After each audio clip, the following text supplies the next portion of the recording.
ఉదయకాలము ప్రభువైన యేసుక్రీస్తు నామం ద్వారా మీకందరికీ శుభములు చెల్లిస్తున్నాను.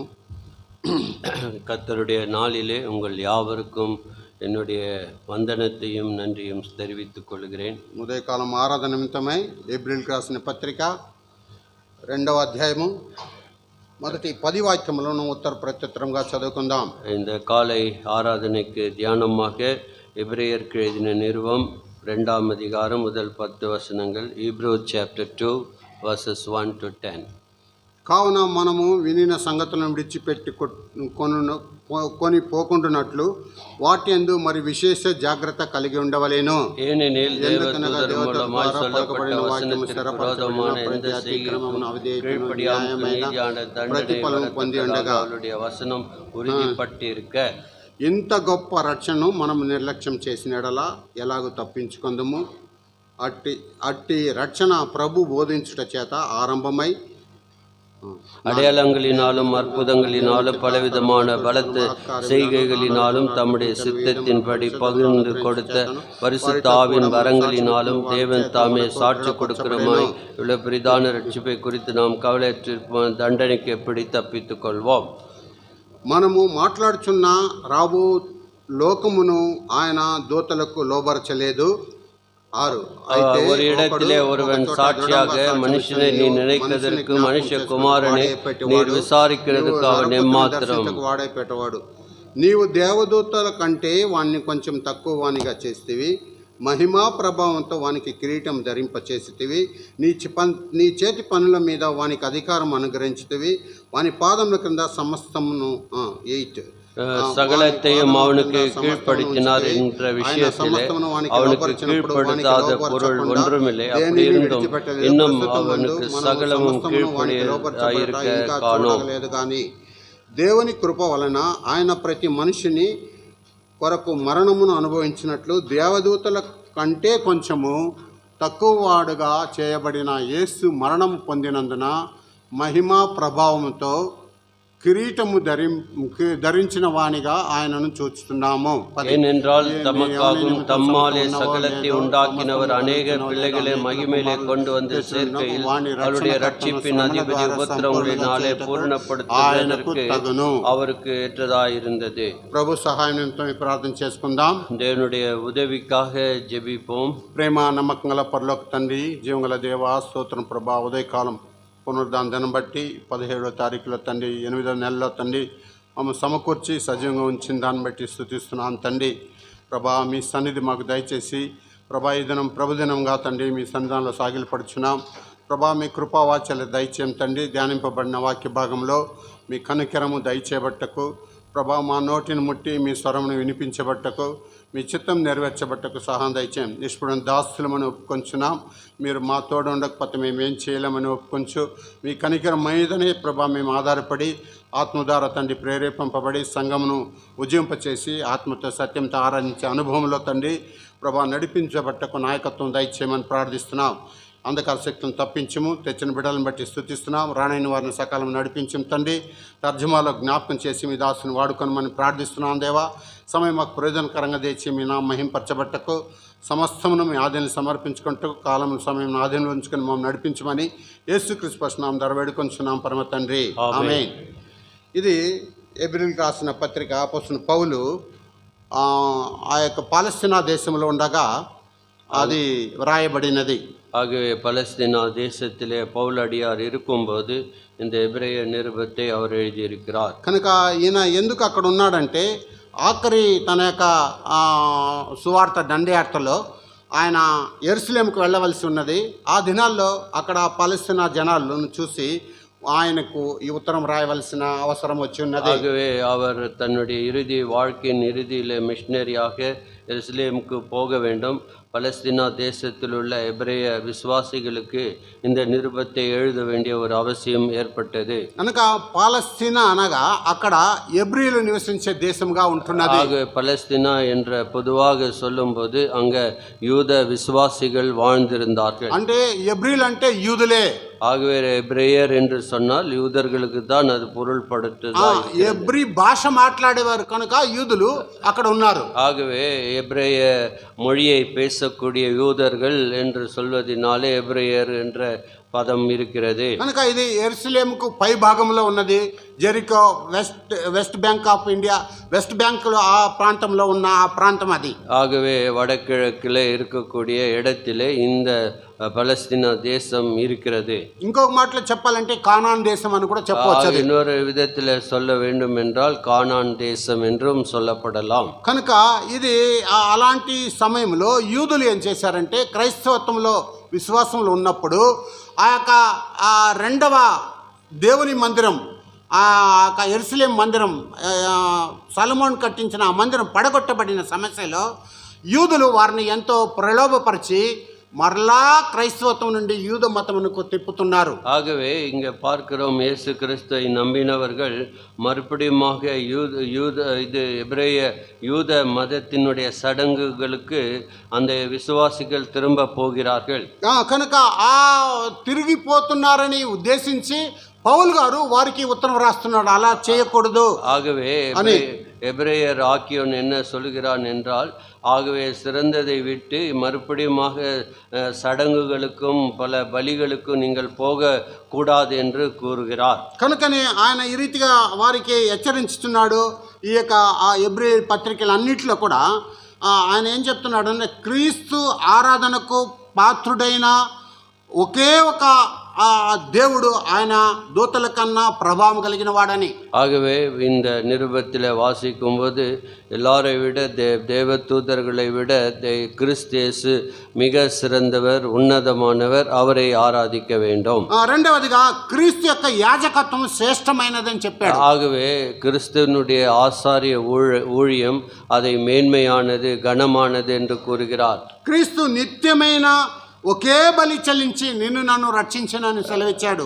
கிறிஸ்து ஒரே பலியை செலுத்தி அனைவரையும் மீட்கும் பொருளாக மாறினார். క్రీస్తు మిక్కిలి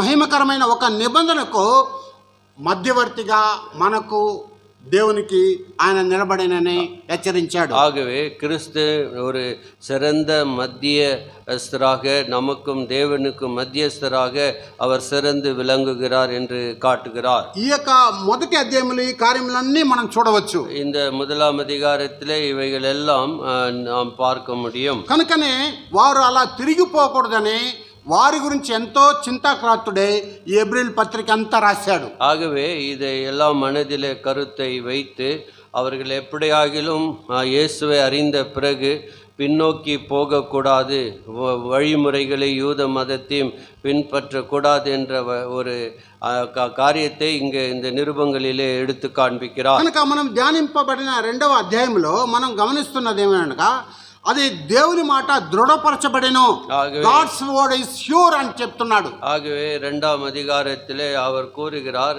கர்த்தருடைய வசனங்கள் மிக உறுதிப்படுத்தப்பட்டிருக்கிறது என்று கூறுகிறார். కనుక ఆయన వాగ్దానములు నిన్న నేడు మారనివి అని చెప్తున్నాడు. அவருடைய వాగ్దానங்கள் என்றைக்கும் மாறாதது, நேற்றும் இன்றும் என்றும் இருக்கக்கூடியவைகள் என்று கூறுகிறார். మొదటి రాజుల గ్రంథము 8వ అధ్యాయం 56వ వాక్యంలో ఈ మాట చాలా చక్కగా రాయబడినది. ஆகவே 1 ராஜாக்கள் 8ஆம் அதிகாரம், ஃபர்ஸ்ட் கிங் சாப்டர் 8 verse 56ல நாம படிக்கும்போது மாறாத அந்த வாக்குத்தத்தங்கள் மாறாதது என்ற காரியம் ఈ నెల మొదటి వారంలో కూడా ఈ మాటను మనం ధ్యానించున్నాం గుర్తున్నట్లయితే. ஆகவே அங்கே இந்த வாரத்தில் முதல் ஞாயிற்றுக்கிழமை கூட இதை நாம் தியானித்தோம். தாம் வாக்குத்தத்தம் பண்ணினபடியெல்லாம் தம்முடைய ஜனமாகிய இஸ்ரவேலுக்கு இளைப்பாறுதலை அருளின கர்த்தருக்கு ஸ்தோத்திரம். தம்முடைய தாசனாகிய மோசை கொண்டு சொன்ன அவருடைய நல் வார்த்தைகளிலும் எல்லா వార్తయానాலும் తవరి పోగవిల్లై. ఎట్లనగా తాను చేసిన వాగ్దానం అంతటిని బట్టి ఇశ్రాయేలుకు తన జనులకు నెమ్మది దయచేసిన యెహోవాకు స్తోత్రము కలిగి ఉండను గాక. తన దాసుడైన మోసే ద్వారా ఆయన చేసిన శుభవాగ్దానములో ఒక్క మాట అయినను తప్పిపోయినది కాదు. కనుక దేవుని మాట స్థిరమైనది, మార్పు లేనిది, మారని అని హెచ్చరిస్తున్నారు వారికి. ஆகவே இங்கு பார்க்கிறோம், தேவனுடைய நல்வார்த்தை ஒன்றும் தவறி போகவில்லை என்றால் எப்படிப்பட்ட உறுதியுள்ள வார்த்தை மாறாத வார்த்தையாக காணப்படுகிறது என்று நாம் விசுவாசிக்க வேண்டும். మనకు ఎలాంటి సమస్యలు వచ్చినా కూడా దేవుని మాట మారదు, మనం మారిపోతామని హెచ్చరింపబడుచున్నది. ஆகவே சூழ்நிலைகள் ஏதாகிலும் நம் வாழ்க்கையில வந்தாலும் அந்த சூழ்நிலைக்கு மத்தியில் நாம் மாறி போனாலும் தேவ வார்த்தை மாறாது என்று காரியம் நமக்கு சொல்லி கொடுக்கிறார். కనుక ఇక్కడ ఈ పరిస్థితులు, కాలము వారికి ఎంతో అది అననుకూలంగా కనబడుతున్నట్టుగా ఉన్నది ఆ యూద క్రైస్తవులకి. ஆகவே யூத மதத்திலே வந்த கிறிஸ்தவர்களுக்கு இந்த ஒரு சூழ்நிலைகள் மிக சாதகமாக இல்லை, பாதகமாக கஷ்டமாக இருந்தது. కీర్తనీయుడు కూడా ఈ మాటను సెలవిస్తున్నాడు. చూడండి, కీర్తన 111 7వ వాక్యంలో, சங்கீதம் 111:7 Psalm 111:7 படிக்கும்போது, ఆయన చేతి కార్యములు సత్యమైనవి, న్యాయమైనవి, ఆయన శాసనములన్నీ నమ్మకమైనవి, అవి శాశ్వతముగా స్థాపింపబడి ఉన్నది, సత్యముతోను యథార్థతోను అవి చేయబడి ఉన్నది. 7:8 அங்கே வாசிக்கிறோம், அவருடைய கரத்தின் கிரியைகள் சத்தியமும் நியாயமானவைகள், அவருடைய கட்டளைகள் எல்லாம் உண்மையானவைகள், அவைகள் என்றென்றைக்கும் உள்ள சதா காலங்களுக்கும் உறுதியானவைகள், அவைகள் உண்மையும் செம்மையுமாய் செய்யப்பட்டவைகள். కనుక అలాంటి సత్యమైన మాటలు మనకుండగా ఎందుకు మనము వేసారి తిరిగిపోవలసి ఉన్నదని వారిని హెచ్చరించుతున్నాడు. இப்படிப்பட்ட மாறாத உறுதியான வார்த்தை நமக்கு இருக்கும்போது ஏன் நாம் பின்னுக்கு போக வேண்டும் என்று அவர்களை எச்சரிக்கிறார். మన జీవితంలో కూడా అనేక సమస్యలను బట్టి మనం ఎన్నోసార్లు వెనుకంజ వేసి వారంగా కనబడుచున్నాం. நம்முடைய வாழ்க்கையில கூட சில சூழ்நிலைகளின் சந்தர்ப்பமாக நாம் பின்வாங்கி போகிறவர்களாய் காணப்படுகிறோம். కానీ మనము ఎన్నోసార్లు మనం గమనిస్తున్నాం, మనం విశ్వాసం అయినప్పటికీ దేవుని సన్నిధిలో వస్తున్నాం, పోతున్నాం, కానీ నోరు తెరిచి ఆరాధించటకు మనకు మనసు రాకుండా బయట కార్యమునే ఆలోచించి మనం వెనకలిపోతుంటాం. ஆகவே தேவனுடைய பிள்ளைகளாக இருந்து பல ஆண்டுகள் வந்தோம், தேவனுடைய சந்நிதியிலே வாய் திறந்து ஆராதிக்காமல் ஏதோ பல எண்ணங்களாலே ஆட்கொள்ளப்பட்டு வந்த பிரகாரமே சென்று விடுகிறோம். కనుక మనం అలా ఆ యూద క్రైస్తవులాగా మనం వెనకంజ వేయకూడదని మనకు కూడా ఈ పాఠమై ఉంటున్నది. ఏప్రిల్ రాసిన పత్రిక. யூதர்கள் அவர்கள் கூட அந்த மதத்தை விட்டு மறுபடியுமாக விட்டு வந்த மதத்திற்கு திரும்ப போகிறவர்களாய் காணப்பட்டார்கள். కనుక వారి నుంచి మనము తప్పించబడాలని ఆ యొక్క ఉద్దేశమై ఉంటున్నది. ஆகவே அவர்களை நாமம் தப்பி கொள்ள வேண்டும் என்ற ఉద్దేశం நமக்கு தேவன் கொடுக்கிறார். ఆ మత్తయి రాసిన సువార్త 5వ అధ్యాయం 18వ వాక్యంలో కూడా ఈ మాట స్థిరపరచబడి ఉన్నది. మత్తయి 5వ అధ్యాయం 18వ వచనం, మాథ్యూస్ గాస్పెల్ 5:18 வாசிக்கும்போது கூட அங்கே கவனிக்கிறோம். ఇది మనకందరికీ చాలా చక్కగా ఎరిగిన మాటే ఇది. ஆகவே இதெல்லாம் நமக்கு மிக தெளிவான அறிந்த வார்த்தைகளாக இருக்கின்றன. ఆకాశమును భూమియు గతించిపోయినే గాని ధర్మశాస్త్రం అంతయు నెరవేరు వరకు దాని నుండి ఒక పుల్లైనను ఒక సున్నైనను తప్పిపోదని నిశ్చయముగా మీతో చెప్పుచున్నాను. வானமும் பூமி ஒழிந்து போனாலும் நியாயப்பிரமாணத்திலுள்ளதெல்லாம் நிறைவேறும் அளவும் அதில் ஒரு சிறு எழுத்தாகிலும் ஒரு எழுத்தின் உருவாகிலும் ஒழிந்து போகாதென்று மெய்யாகவே உங்களுக்கு சொல்லுகிறேன். కనుక ప్రభు మనతో మాట్లాడుతున్నప్పుడు మనం వాటిని గురించి ఆలోచించాలి. ఎందుకు ఈ యొక్క కార్యములన్నీ మన కొరకు రాయబడి ఉన్నదని.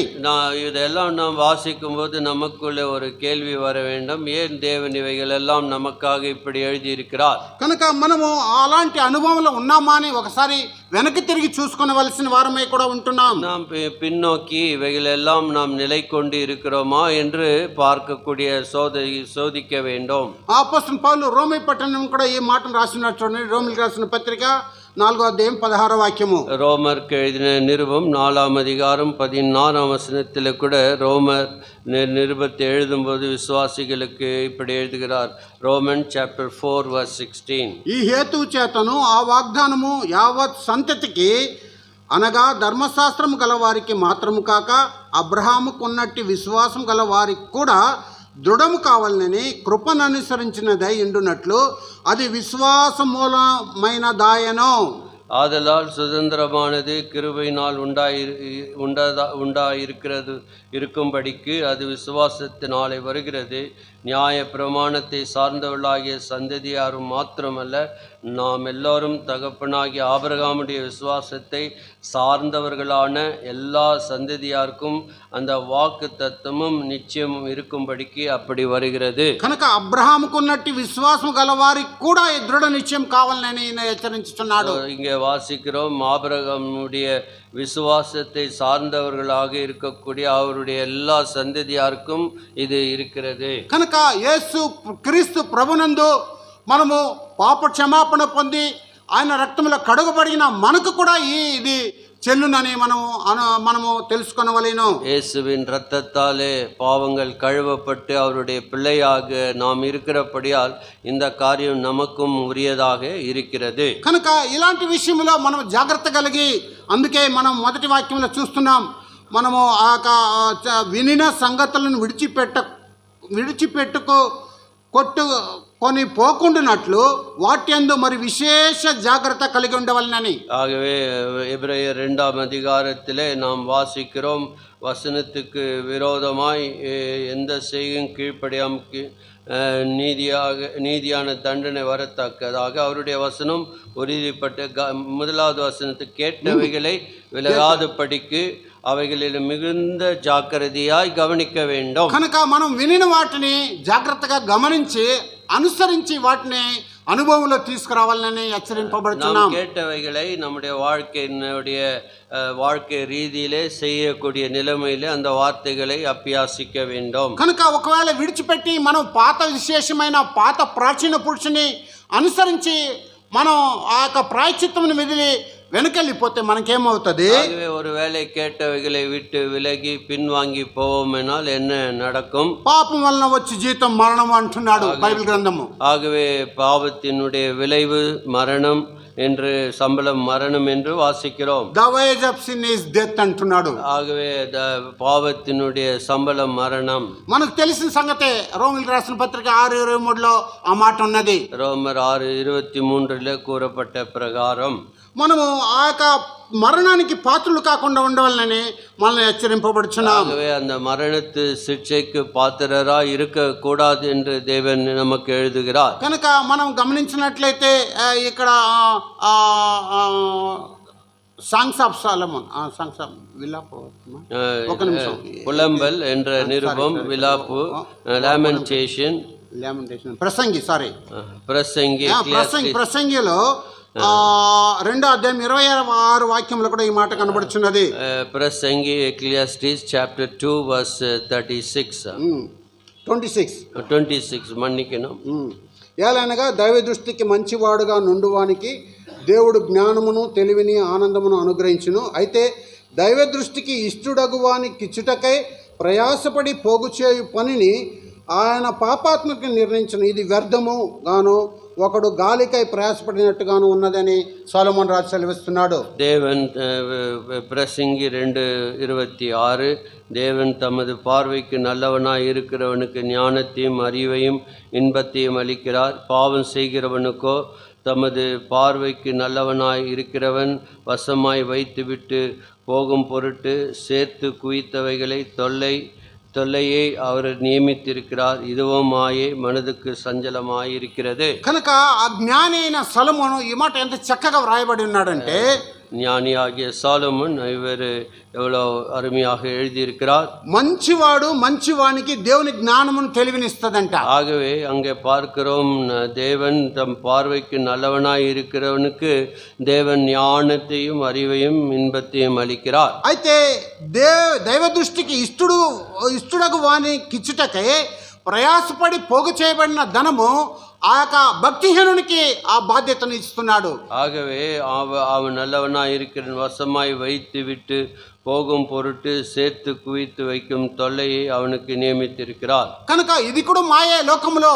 అయితే వాటిని అనుసరించి తిరిగి వెళ్ళిపోకూడదని హెచ్చరింపబడుచున్నాం. ஆகவே இது மாயம் என்று சொல்லப்படுகிறது, வைத்து போக கூடாது என்றும் சொல்லுகிறார். కనుక మనము గమనించినట్లయితే లూకా రాసిన సువార్త 6:49లో కూడా దేవుని మాట విని ఆయన తన ఇల్లు ఎక్కడ కట్టుకుంటే అది వరదలు వచ్చి వాగు వచ్చి పారిపోతుందని కూడా మనం చూస్తున్నాం. ஆகவே இயேசு పునాది లేని ఇల్లు అని. ஆகவே இயேசு கிறிஸ்து கூறிய உவமையிலே, ஆகவே தேவனுடைய வார்த்தை கேட்காமல் எல்லாம் அவர்களை ஒரு புத்தியில்லாத மனிதனுக்கு ஒப்பிடுகிறார். மணலின் மேல் கட்டின வீடு காற்றடிக்கும்போது வெள்ளம் வரும்போது இடிந்து నాశమాయి పోయివిట్టది. కనుక అలాంటి పునాది లేని ఇల్లు మనం కట్టుకొనకూడదని హెచ్చరింపబడుచున్నాం. ஆகவே அவ்விதமான அஸ்திபாரம் இல்லாத வீட்டை நாம் கட்டக்கூடாது என்று தேவனால் எச்சரிக்கப்படுகிறோம். కనుక ఇలా ఉన్నప్పుడు మనము ఆ రెండో వాక్యంలో మనం ఏం చూసామంటే, మూడో వాక్యంలో ఈ ఎబ్రిల్ రాసిన పత్రిక మూడో వాక్యంలో ఇంత గొప్ప రక్షణ మనం నిర్లక్ష్యం చేసినడలా ఎలాగ తప్పించుకుందాము?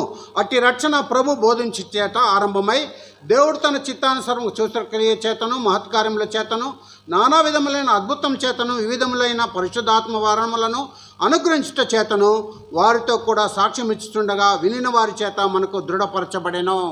எபிரேயர் 2:4 தமிழில் அடையாளங்களினாலும் அற்புதங்களினாலும் பலவிதமான பலத்த செய்கைகளினாலும் தம்முடைய சித்தத்தின்படி பகிர்ந்து கொடுத்த பரிசுத்த ஆவின் வரங்களினாலும் தேவன் தாமே சாட்சி கொடுக்கிறதுமாய் இருக்கிற இவ்வளவு பெரிதான ரட்சிப்பை குறித்து நாம் கவலையற்றிருப்போமானால் தண்டனைக்கு எப்படி தப்பித்துக் கொள்வோம்? No escape if you neglect the salvation. ஆகவே ரட்சிப்பை நாம் ஒருவேளை கவலையினமாக விட்டுவிடும் என்றால் தண்டனைக்கு தப்ப முடியாது என்று திட்டமாக கூறுகிறார். ఏప్రిల్ రాసిన పత్రిక 12:25లో ఈ మాట స్పష్టంగా ఉన్నది. ஆகவே எபிரேயர் 12ஆம் அதிகாரம் 25ஆம் வசனம், ஹீப்ரூ சாப்டர் 12 verse 25 அங்கே படிக்கும்போது தெளிவாக கூறப்படுகிறது. మీకు బుద్ధి చెప్పుచున్న వాణ్ణి నిరాకరింపకుండునట్లు చూచుకొనుడి.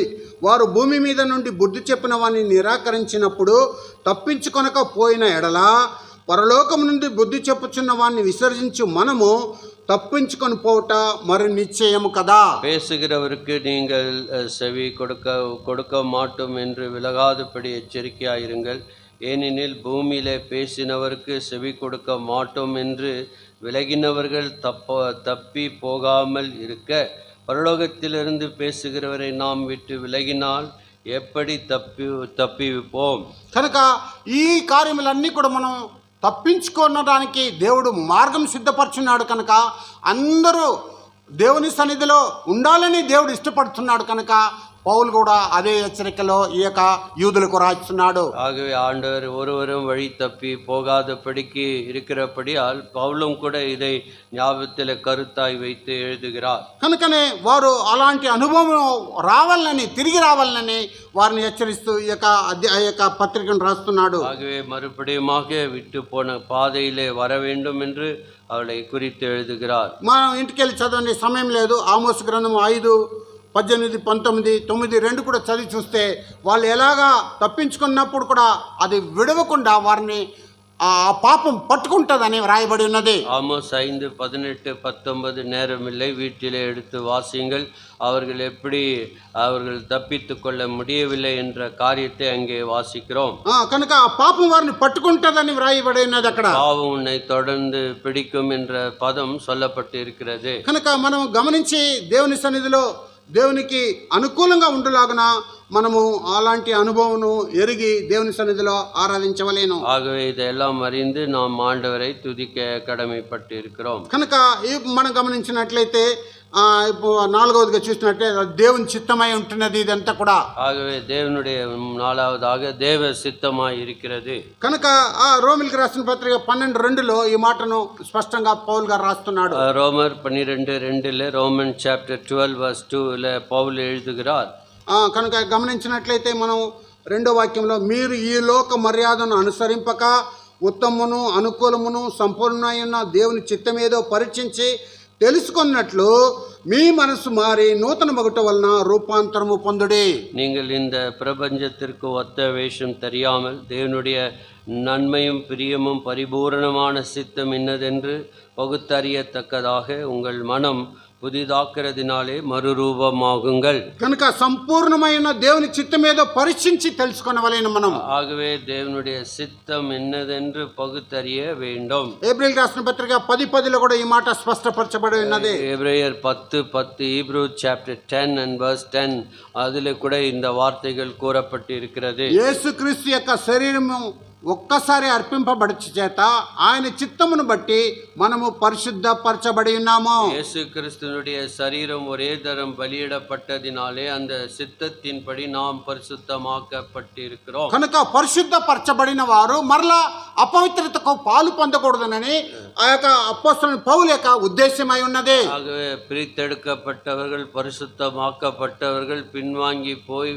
இன்னும் அசுத்தத்திலே போகக்கூடாது என்பது தேவ சித்தம். ఏప్రిల్ రాసిన పత్రిక 13:21 కూడా ఈ మాట ఉన్నది చూడండి. எபிரேயர் 13 அதிகாரம் 21 వచనం, Hebrew chapter 13 and verse 21. కనుక ఇక్కడ 20:21 తెలుగులో కలిసి ఉన్నది. 20:21 తెలుగులో కలందిరిக்கிறது. మనం చదువుకున్నాం. గొర్రెల గొప్ప కాపరైన యేసు అను మన ప్రభు నిత్యమైన నిబంధన సంబంధమగు రక్తమును బట్టి మృత్యులో నుండి లేపిన సమాధానకర్త దేవుడు యేసు క్రీస్తు ద్వారా తన దృష్టికి అనుకూలమైన దానిని మనలో జరిగించుచు ప్రతి మంచి విషయంలో తన చిత్త ప్రకారము చేయుటకు మిమ్మును సిద్ధపరచును గాక. యేసు క్రీస్తుకు యుగములు మహిమ కలుగును గాక. ఆమేన్. இயேசு கிறிஸ்துவை கொண்டு தமக்கு முன்பாக பிரியமானதை உங்களில் நடப்பித்து நீங்கள் தம்முடைய சித்தத்தின்படி செய்ய உங்களை நற்கிரியைகளும் சீர்பொறிந்தனவராக்குவாராக. அவருக்கு என்றென்றைக்கும் మహిమై ఉండావதாக. ఆమేన్. ప్రతి మంచి విషయంలో తన చిత్త ప్రకారము చేయుటకు మిమ్మల్ని సిద్ధపరచుచున్నాడు. ஆகவே அவர் சொல்கிறார், பிரியமானதை நீங்கள் நடப்பிக்கும்படி அவர் தம்முடைய சித்தத்தின்படி உங்களை சகலவித நற்கிரியைகளுக்கும் நடத்துகிறார் என்று கூறுகிறார். కనుక మనము అలాంటి దేవుని చిత్తాన్ని బట్టి ఆ మేలుకై దేవుని సన్నిధిలో మనం ఆరాధించవలసిన వారమే ఉంటున్నాం. இப்படிப்பட்ட மேலான திட்டங்களை தேவன் நம் பட்சத்தில் வைத்திருக்கிறபடியால் தேவனை துதிக்க வேண்டும். కనుక 6వ వాక్యం మనం గమనించినట్లయితే ஆறாவது வாக்கியம் கவனிப்போம் என்றால் ఏప్రిల్ రాసిన పత్రిక 2:6లో 2:6 எபிரேயர், అయితే ఒకడు ఒక చోట ఇలాగున దృఢముగా సాక్ష్యం ఇచ్చుచున్నాడు, నీవు మనుషుని జ్ఞాపకం చేసుకున్నటకు వాడు ఏ పాటివాడు, నీవు నరపుత్రుని విమర్శించుటకు వాడు ఏ పాటివాడు, నీవు దేవదూతల కంటే వాడిని కొంచెం తక్కువగా చేసితివి, మహిమ ప్రభావంతో వానికి కిరీటము ధరింపచేసితివి, నీ చేతి పనుల మీద వానికి అధికారము అనుగ్రహించితివి, వాని పాదముల కింద సమస్తమును ఉంచితివి. ஒரு இடத்தில் ஒருவன் சாட்சியாக மனுஷனை நீர் நினைக்கிறதற்கும் மனுஷ குமாரனை நீர் விசாரிக்கிறதுக்கும் அவன் எம்மாத்திரம் அவனை தேவ தூதரிலும் சற்று சிறியவனாக்கினீர், மகிமையினாலும் கனத்தினாலும் அவனை முடிச்சூட்டி உம்முடைய கரத்தின் கிரியைகளின் மேல் அவனை அதிகாரியாக வைத்து சகலத்தையும் அவனுடைய பாதங்களுக்கு கீழ்ப்படுத்தினீர் என்று சொன்னான். కనుక ఇది 5వదిగా మనిషి యొక్క ఔన్నత్యమును దేవుడు హెచ్చిస్తున్న కార్యమును ఇక్కడ చూపిస్తున్నాడు. இங்க பார்க்கிற ஒரு மனிதனை தேவன் எப்படி தாழ்விலிருந்து மேலே கொண்டு வருகிறார் என்ற காரியத்தை குறிக்கிறதாய் இருக்கிறது. గాడ్ ఎగ్జాల్టేషన్ ఆఫ్ మ్యాన్ అంటున్నాడు ఇక్కడ. ஆகவே மனிதனை தாழ்விலிருந்து எப்படி மேலே தேவன் உயர்த்தினார் என்பதை இந்த வசனம் கூறுகிறது. కనుక ఇదే మాట కీర్తన గ్రంథం 8వ అధ్యాయం 4-5లో కూడా ఉన్నది. இதே வார்த்தையானது சங்கீதம் 8ஆம் அதிகாரம் 4ஆம் வசனத்திலே கூறப்படுகிறது. Psalm 8:4. కీర్తన ఎంత చక్కగా ఆయన ఆలోచించి ఈ కార్యమును రాస్తున్నాడంటే ఆ దినాల్లో ఆయన కూడా ఇది అనుభవించిన వాడై ఉన్నాడని మనం ఎరగగలము. ஆகவே இந்த சங்கீதத்தை எழுதினவர் எவ்வளவு அருமையாக எழுதியிருக்கிறார். அவரும் இந்த காரியத்தை అనుభవించిருப்பார் என்று నమ్ముகிறோம். 4వ వాక్యము, నీవు మనుషుని జ్ఞాపకం చేసుకుంటకు వాడు ఏ పాటివాడు, నీవు నరపర్తుని దర్శించటకు వాడు ఏ పాటివాడు, దేవుని కంటే వాడిని కొంచెం తక్కువగా చేసినావు, మహిమ ప్రభావంతో వానికి కిరీటము ధరింపచేసినావు, నీ చేతి పనుల మీద వానికి అధికారం ఇచ్చినావు. మనుషனை நீர் நினைக்கிறதற்கும் மனுஷகுமாரனை நீ விசாரிக்கிறதுக்கும் அவன் எம்மாத்திரம் என்கிறேன். நீர் அவனை தேவ தூதரிலும் சற்று சிறியவனாக்கினீர், மகிமையினாலும் கனத்தினாலும் அவனை முடிச்சூட்டினீர், உம்முடைய கரத்தின் கிரியைகளின் மேல் நீர் அவனுக்கு ஆளுகை தந்து సకలத்தையும் அவனுடைய పాదங்களுக்கு కీழ்పడితినీర్. మానవుడు బంకమట్టితో సృష్టించిన ఆ యొక్క కార్యమును మనం చూపిస్తున్నాం ఇక్కడ. ஆகவே மனிதனை எவ்வளவு உன்னதமாக தேவன் ஆளுகை செய்வதற்காக அவனை படைத்தார். కనుక ఆయన ఆ నాసికాంధ్రం ద్వారా ఆ సృష్టించిన బొమ్మ మీద ఆయన జీవాత్మను ఊది మనుషుడిగా చేసెను. அவனை களிமண்ணிலே உருவாக்கி அவனுடைய மூக்கிலே ஜீவ சுவாசத்தை ஊதினார் என்று வாசிக்கிறோம். కనుక అలాంటి వ్యక్తి, ఆ యొక్క గడ్డి లాంటి వ్యక్తి, ఆ ఆత్మ చెడిపోయే వ్యక్తిని దేవుడు హెచ్చిస్తున్న కార్యం చూస్తున్నాం. ஆகவே புல்லை போல காய்ந்து போகிற மனிதனை தேவன் எவ்வளவாக அவனை உயர்த்தினார் என்பதையும் படிக்கிறோம். కనుక ఇది యోబు గ్రంథస్థుడు కూడా, యోబు భక్తుడు కూడా ఈ మాటను రాస్తున్నాడు. చూడండి 7వ అధ్యాయం 17వ వాక్యములో, யோபு 7:17 వచనం, జోబ్ చాప్టర్ 7 and verse 17. అది కూడా మనం గమనించవచ్చు. அதை கூட நாம் கவனிக்கலாம். మనుషుడు ఏపాటి వాడు, అతని గణపరచనేలా, అతని మీద నువ్వు మనసు నిలుపనేలా. மனுஷன் நீர் ஒரு பொருட்டாக எண்ணுகிறதற்கும் அவன் மேல் சிந்தை வைக்கிறதற்கும், అతని మీద నువ్వు మనసు నిలుపనేలా. దేవుడు ఆ మనిషిని మీద, ఎందుకంటే తన స్వరూపంలో ఆయన సృష్టించాడు కనుక ఆయన మీద మనసు ఉంచున్నాడు. ஆகவே அவனுடைய மனிதனை தன் சாயலிலே உருவாக்கினபடியால் தேவன் அவனை நினைத்தருளினார், சிந்தனையிலே வைத்து கொண்டார். కనుక ఏ మనుషుడు తప్పిపోకూడదు దేవుని రాజ్యం నుంచి ఉద్దేశం కలిగిన వాడే ఈ మాటను సెలవిస్తున్నాడు. ஆகவே ஒரு மனிதனும் தேவனுடைய ராஜ்யத்திலிருந்து விலகி போகக்கூடாது என்ற ஒரு வாஞ்சை உடையவராக நமக்கு எல்லாம் எழுதப்பட்டு இருக்கிறது. కనుక ఆ తప్పిపోకూడదని ఉద్దేశం కలిగిన వాడే పరలోకము నుండి ఏకైక కుమారుడై పరలోకంలో జీవించకుండా భూలోకమునకు పంపబడిన వాడై ఉన్నాడు. அதே ஒரே பேரான குமாரன் பரலோகத்தின் மேலே வாழாமல் பூலோகத்திற்கு அனுப்பப்பட்டார். ఇది ఆరోదిగా ఆయన శిరువు మరణం పొందుట కొరకే భూమికి మీదకి వచ్చెను. அவர் நமக்காக பாடுகளை ஏற்றுக்கொள்கிறதற்காக இந்த பூமியிலே அனுப்பப்பட்டார். ఆకాశం కింద నేను భూమి పైన ఏ నామంలో రక్షణ లేదు, ఈ నామంలో తప్ప, అంటే యేసు నామంలో తప్ప.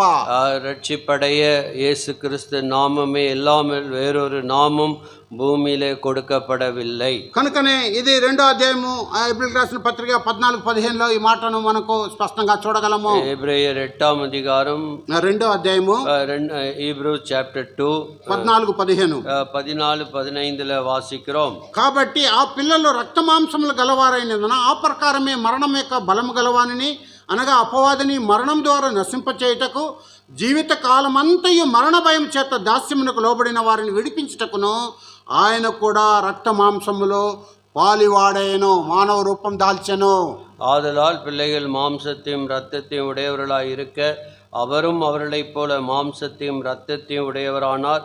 மரணத்துக்கு அதிகாரியாகிய பிசாசானவனை தமது மரணத்தினாலே அழிக்கும்படிக்கு ஜீவ காலமெல்லாம் மரண பயத்தினாலே அடிமை தனத்துக்குள்ளானவர்களை யாவரையும் விடுதலை பண்ணும்படிக்கு அப்படி ஆனார். కనుక అలాంటి అనుభవం కలిగిన మనకు దేవుడు తానే స్వయంగా మన మీద మనసుంచి ఆయన రక్తంను కార్చిన వాడై ఉన్నాడు.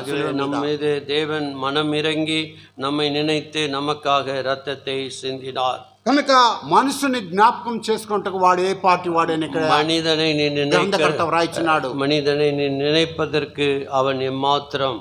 కనుకని మనము ఆయన కార్యముల నిమిత్తమే ఈ 2వ అధ్యాయం 12వ వాక్యం ప్రకారంగా దేవుని స్తుతించవలసిన వారమే ఉంటున్నాం. ஆகவே 2వ அதிகாரம் எபிரேயர் 12వ வசனத்தின் பிரகாரம் நாம் ஆண்டவரை துதிக்க கடமைப்பட்டு இருக்கிறோம்.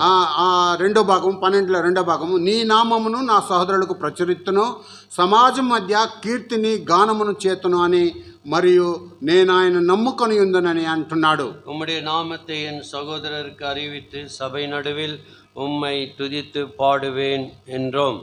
కనుక ఇదే మాటను 13వ అధ్యాయం 15 వాక్యములు కూడా మనం చూడగలము. హెబ్రీయులకు రాసిన పత్రిక 13:15. எபிரேயர் 13:15 ஹீப்ரூ சாப்டர் 13 verse 15ல கூட நாம் வாசிக்க முடியும். కాబట్టి ఆయన ద్వారా మనము దేవునికి ఎల్లప్పుడూ స్తుతియాగం చేయదము, అనగా ఆయన నామమును ఒప్పుకొంచు జిహ్వా ఫలమును అర్పించుదము. ஆகையால் நம்முடைய அவருடைய நாமத்தை துதிக்கும் உதடுகளின் கனியாக ஸ்தோத்திர பலியை அவர் மூலமாய் எப்போதும் தேவனுக்கு செலுத்த கடுவோம். కనుక ఇలాంటి అనుభవం కలిగి దేవుని ఆరాధించవలసిన వారమే ఉంటున్నాం. இந்த அனுபவத்தை உடையவர்களாய் நம்முடைய துதி ஆராதனை செலுத்தப்பட வேண்டும். ఒక మిషనరీ సిమియోన్ కే మార్క్ అనే మిషనరీ சிமியோன் கே மார்க் என்ற ஒரு மிஷனரி ఈ యొక్క ఏప్రిల్ రాసిన పత్రికను అనుసరించి భారతదేశంలో మిషనరీగా ఉన్నాడు.